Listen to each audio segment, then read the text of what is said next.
मुख्यमंत्री युवा कार्य प्रशिक्षणार्थी सहाय्यक संघटनेची आज नांदेड येथे नांदेड जिल्ह्याच्या प्रमुख पदाधिकाऱ्यांची बैठक संपन्न झाली आणि या बैठकीमध्ये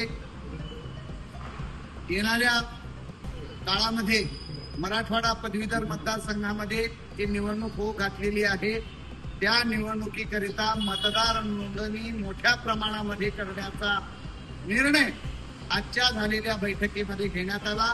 या जिल्ह्याचे अध्यक्ष संतोष तेलंगसरन आणि सर्व पदाधिकारी या ठिकाणी उपस्थित होते। नांदेड जिल्ह्यातून एकूण 15,000 मतदार नोंदणीचं उद्दिष्ट आज ठरवण्यात आलं आणि हे उद्दिष्ट पूर्ण करण्यासाठी सर्वांनी सहमती दिलेली आहे।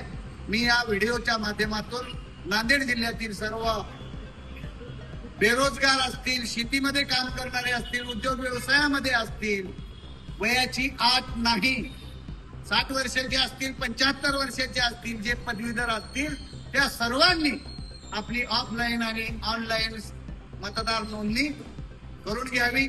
नजीकच्या तहसील कार्यालयामध्ये ऑफलाईन मतदार नोंदणी करावी।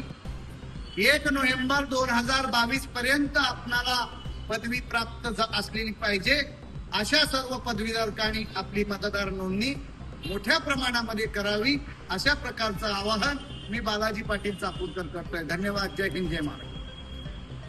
थोडं जरा जास्त चालू आहे।